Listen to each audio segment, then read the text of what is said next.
Почитувани ученици, дозволете ми да ве поканам на денешната училница.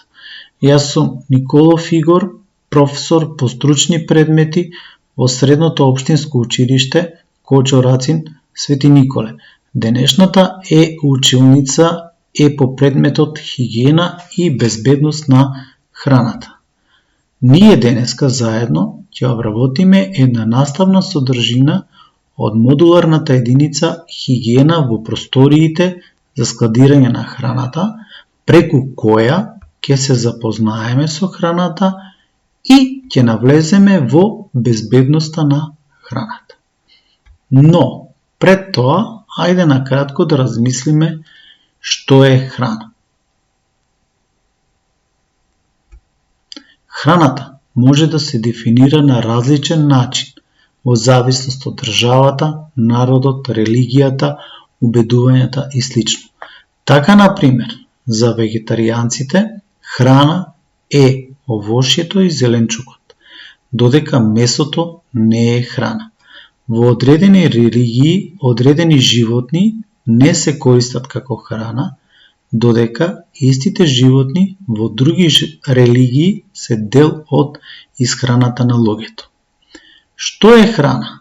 Храната е производ или состојка преработена, делумно преработена или непреработена и е наменета за консумација, јадење, пиење или се очекува луѓето да ја конзумираат. Ние секојдневно при исхрана внесуваме прехранбени продукти, кои уште се нарекуваат и животни продукти или намирници. Под поимот животни продукти, намирници се подразбира се што може да се користи како храна и пијалок во преработена или непреработена состојба. Во животни продукти спаѓаат и зачините, боите, адитивите што се додаваат во продуктите со цел да се збогатат или поправат органолептичките својства или пак продуктите да се конзервираат. Да направиме сега една кратка вежба. Наведете неколку животни продукти намирници кои што ги користите во исхраната.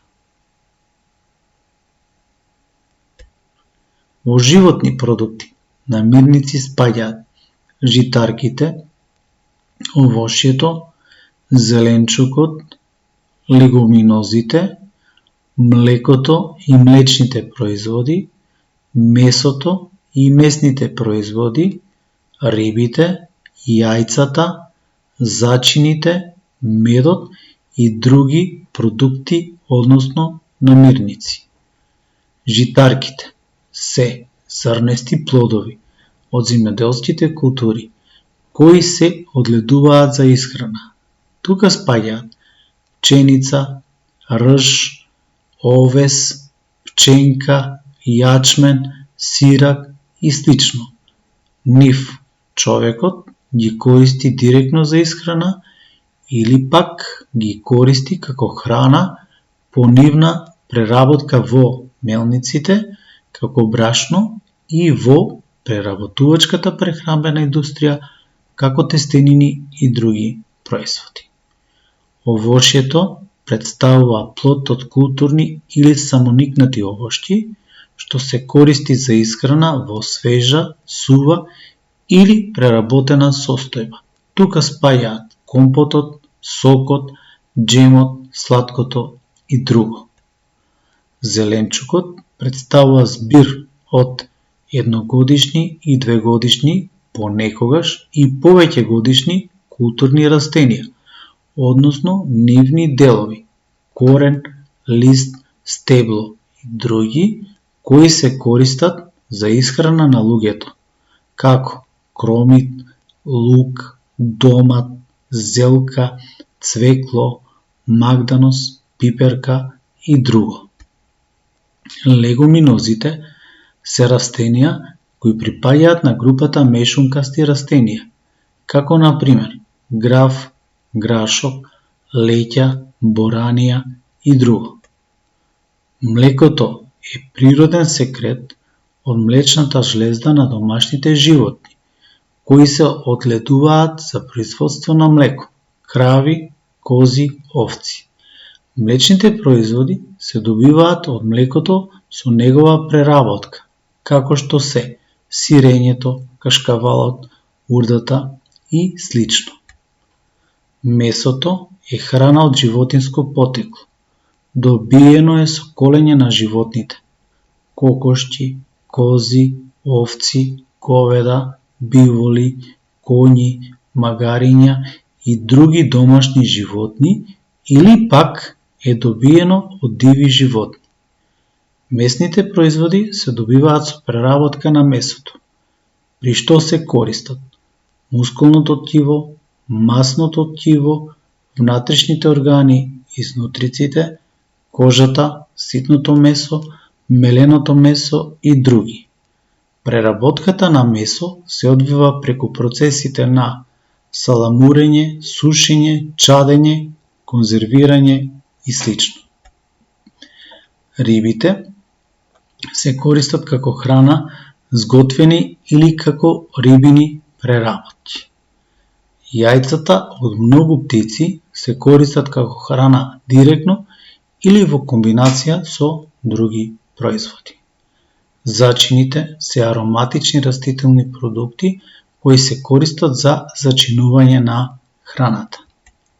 Медот е извореден квалитетен прехранбен производ кој пчелите го создаваат од цветниот нектар или од медлика. Хранливите материи се состојки во намирниците што човекот ги користи како храна. Овие материи имаат влијание на енергетската и биолошката вредност на храната. Хранливи материи во храната се белковините, јаглените хидрати, мастите, диеталните влакна, витамините, минералите и други материи. Со ова дадовме одредено видување за храната и незиното значење. Сега продолжуваме со безбедност на храната. Исхраната на човекот е доста значен фактор за неговото здравје, неговата работна способност и должината на неговиот живот. Толку затоа храната што ја јадеме треба да биде безбедна.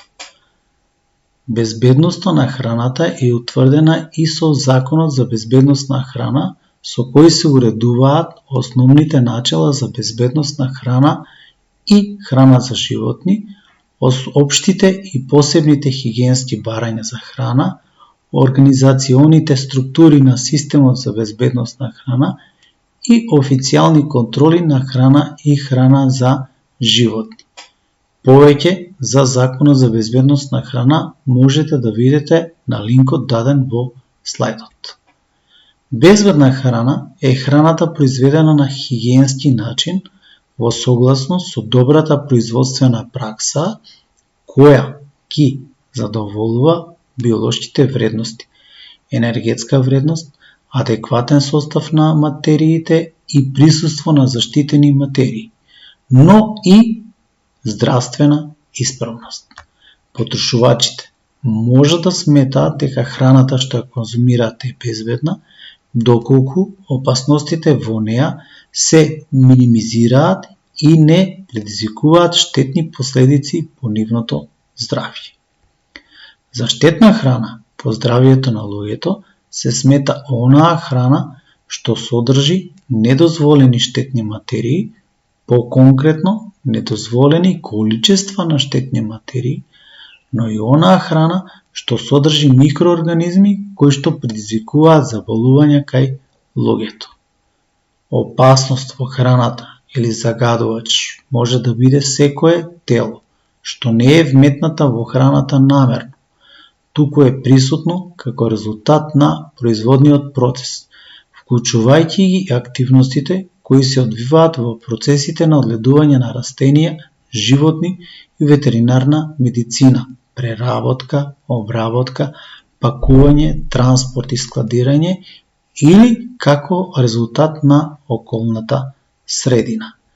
Загадувачите на храна се категоризираат во 3 групи: физички загадувачи, микробиолошки загадувачи и хемиски загадувачи. За да бидеме сигурни дека храната која конзумираме е исправна, потребна е постојана контрола на причинителите што предизвикуваат опасност во храната.